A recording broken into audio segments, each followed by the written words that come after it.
안녕하세요. 10월 23일 수요일 아침엔 묵상. 오늘은 전도서 7장 1절부터 14절까지 말씀을 함께 묵상하겠습니다. 유대인들은 절기 행사를 할 때 두루마리 성경을 읽습니다. 6월절에는 아가서를 읽고, 그리고 77절, 그러니까 맥추전에는 룻기를 읽고, 그리고 예루살렘 멸망일에는 예레미야 애가를, 그리고 부림절에는 에스더서를 읽습니다. 그리고 초막절, 장막절이라고 하는 그 초막절에는 전도서를 읽습니다. 초막절은 이스라엘의 3대 절기 중에 가장 마지막에 있는 절기인데요. 이 절기는 추수와 관련이 있습니다. 그래서 전도서는 인생의 마지막에 있는 사람의 시선으로 바라본다면 그 의미가 조금은 구체적으로 느낄 수 있는 전도서입니다. 더 구체적으로 말씀을 드리면 인생을 1년 또는 한 달을 남겨놓은 사람의 시선으로 읽는다면, 그런 마음으로 본다면 고개가 끄덕여질 그런 내용들로 쓰여져 있다는 거죠. 전도서는 총 12장으로 구성되어 있는데 굳이 양분을 하면 1장부터 6장까지, 그리고 7장부터 마지막 12장까지 이렇게 나눌 수 있는데요. 전반부, 그러니까 1장부터 6장까지의 주제는 해 아래의 허무함을 이야기하고 있습니다.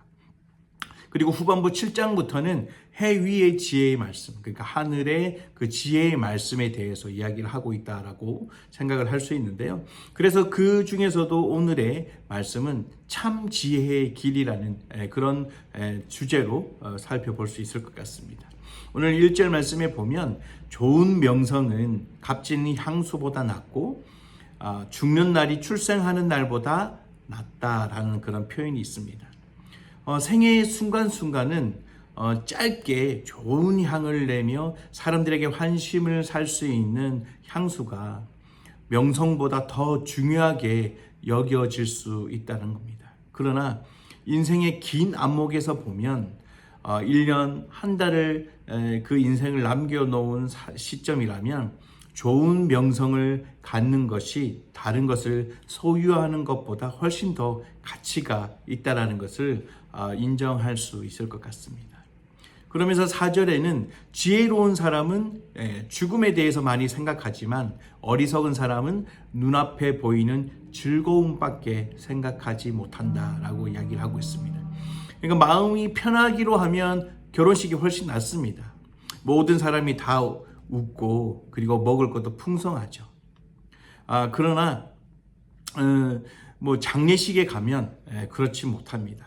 내가 어떤 이야기를 꺼내야 될지, 어떤 말로 위로해야 될지, 그런 거죠. 그리고 그런 고인을 보면서, 또 고인의 그런 소천으로 인해서 아파하는 그런 가족들을 보면서 나는 어떻게 살아야 될까? 나의 마지막까지 나는 어떤 사람으로 살아야 될까라는 그런 생각을 많이 하게 되는 거죠. 인간은 결혼보다는 장래 앞에서 인생을 더 깊이 생각하고 영혼을 생각하게 되는 것 같습니다. 그래서 지혜자의 마음이 초상집에 있다는 것을 인정하지 않을 수 없다는 거죠. 그리고 두 번째 부분은 더 나은 선택에 대해서 증거를 하고 있습니다. 그러니까 8절, 10절 말씀에 보면 끝이 시작보다 낫고 인내가 교만보다 낫다. 그리고 10절에는 어째서 지금이 옛날보다 못한가 하고 묻지 말아라. 그것은 현명한 질문이 되지 못한다. 인생의 마지막에서는 과거에 잘했던 것을 자랑해봐야 소용이 없습니다.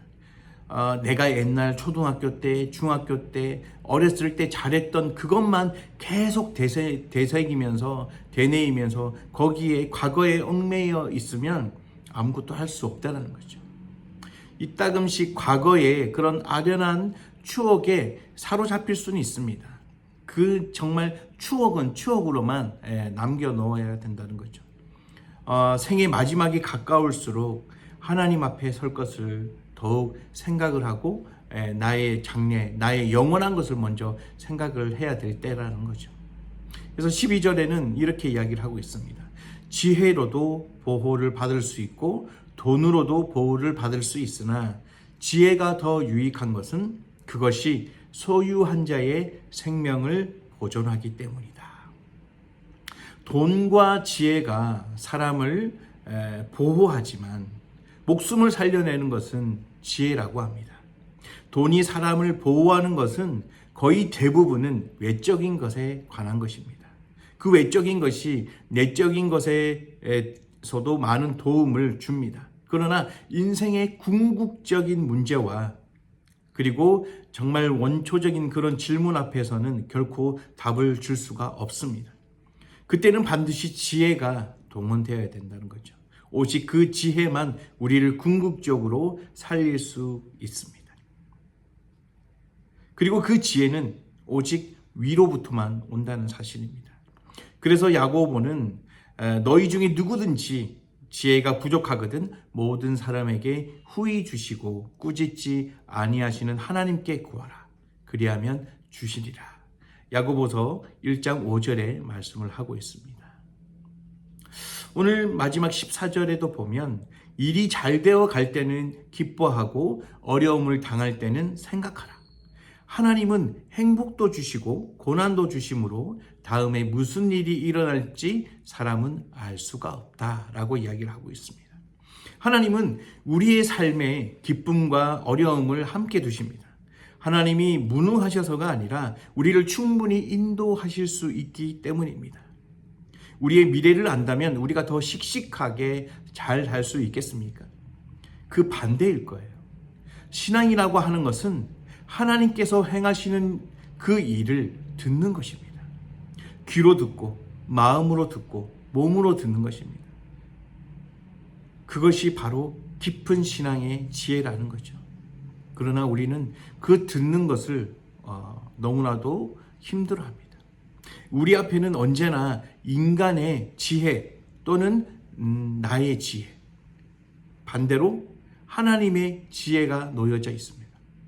무엇을 선택할지는 우리의 자유이지만, 나의 자유이지만 그 결과 또한 고스란히 우리의 삶의 그대로 노출이 될 것이고 그 결과가 우리의 삶을 통해서 나타난다는 겁니다. 오늘 하루 우리는 어떤 것을 선택할까요? 인간의 지혜, 내가 겪었던 그런 얄팍하고 좁은 그런 지혜를 선택할 것인가? 모든 것을 하실 수 있고 그리고 모든 근본적인 문제를 해결하실 수 있는 그런 하나님의 지혜를 선택할 것인가? 그것은 오늘 우리가 살면서 오늘 하루를 지내면서 내가 어떤 선택을 해야 될 것인가 고민해보고 묵상해보고 그리고 무엇을 선택해야 될지는 우리의 삶을 통해서 나타낼 수 있는 저와 여러분들이 되셨으면 좋겠습니다. 그러므로 참으로 지혜로운 자가 되기를 간절히 소망해 봅니다.